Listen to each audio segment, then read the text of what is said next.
Hello friends, आप देख रहे हैं मेरा YouTube channel maths by Chitransh Vivek और मेरा नाम है विवेक सक्सेना। आज एक बहुत इम्पॉर्टेंट टॉपिक आपके साथ डिस्कस करूंगा जो क्लास 9th का है और टॉपिक का नाम है क्यूब और क्यूबॉइड के टोटल सरफेस एरिया में क्या फ़र्क रहेगा और क्यूब और क्यूबॉइड की शेप में क्या फ़र्क रहेगा। ये दो टॉपिक्स हैं जिनको आज मैं अपने वीडियो में कवर करने की कोशिश करूँगा। तो सबसे पहले आइए देखते हैं क्यूबॉइड और क्यूब में क्या डिफरेंस होता है। अगर मैं कोई एक ऐसा 3 डायमेंशनल फिगर ले लूँ, जैसा देखिए ये मेरे पास एक शेप है, ये एक 3 डायमेंशनल फिगर है क्योंकि इसमें लेंथ, विड्थ और हाइट तीनों आपको दिखाई दे रहा है। ये जो अपर सरफेस है और ये जो लोअर सरफेस है, ये हमारे पास 2 फेसेस हो गए और साथ में साइड वाइज ये 4 फेसेस मेरे पास और है। तो अगर आप देखें तो इस शेप के मेरे पास टोटल 6 फेसेस है।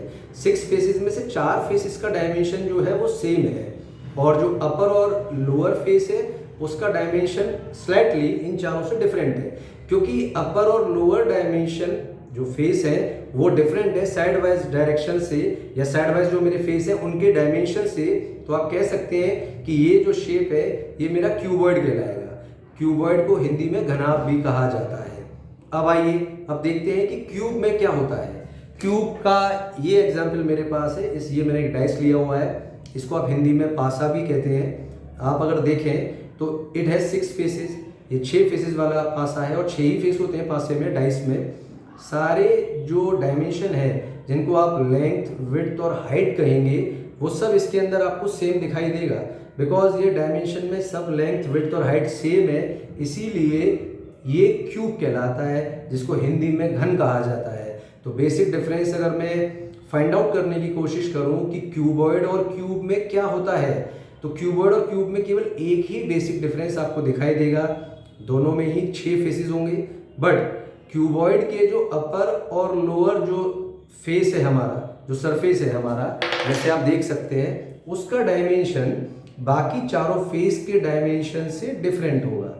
जबकि क्यूब में आपके 6 जो फेस है उन 6 फेसेस का जो डायमेंशन है जिसको आप लेंथ, विड्थ और हाइट कहिएगा वो सेम रहेगा, और क्योंकि वो सेम है इसीलिए ये क्यूब है। और जो अभी आपको थोड़ी देर पहले मैं दिखा रहा था वो क्यूबॉइड का एक परफेक्ट एग्जाम्पल हो सकता है। ठीक है, अब हम आते हैं टोटल सरफेस एरिया पे। टोटल सरफेस एरिया अगर आपको इस शेप का फाइंड आउट करना हो तो आप क्या कीजिएगा कि ये जो फेस है, अपर face, lower face, side wise मेरे पास 4 फेसेस और हैं, इनका एरिया आप अलग अलग इंडिविजुअल निकाल लीजिए और हर एरिया को आप प्लस कर दीजिए। अगर आप देखें तो हर जो फेस है वो रेक्टेंगल शेप में आ जाएगा, तो उसका जब एरिया फाइंड करेंगे तो 2 ही तरीके से फाइंड होगा, लेंथ इंटू विड्थ या विड्थ इंटू हाइट या हाइट इंटू लेंथ। तो आपके पास जितने भी ये रीजन है 1, 2, 3, 4, 5, 6, इन सब में 2 डायमेंशन आपको दिखाई देंगे। इस वजह से जब आप total surface area of cuboid निकालेंगे तो रिजल्ट होगा 2 times length into width plus width into height plus height into length. Length को हिंदी में लंबाई कहा जाता है, विड्थ को हिंदी में चौड़ाई कहा जाता है और हाइट को हिंदी में ऊंचाई कहा जाता है। आइए क्यूब का total surface area find out करने की कोशिश करते हैं। अगर हम इस क्यूब का टोटल सरफेस एरिया निकालना चाहते हैं तो हर फेस का क्योंकि डायमेंशन सेम है और आप अगर एरिया निकालते हैं तो एरिया होता है लेंथ इनटू विड्थ, तो आपका जो टोटल सरफेस एरिया आएगा क्यूब के लिए वो हो जाएगा 6 times into side square. I hope आपको समझ आया होगा क्यूबॉइड और क्यूब के बीच का डिफरेंस, और आप निकालना सीख गए होंगे टोटल सरफेस एरिया क्यूबॉइड का और क्यूब का। मिलता हूँ आपसे नेक्स्ट वीडियो में। मेरे वीडियो को लाइक और सब्सक्राइब जरूर कीजिएगा अगर नहीं किया हो, और कमेंट सेक्शन में अपने कमेंट्स भी दीजिएगा, मैं वेट करूँगा। Thank you very much.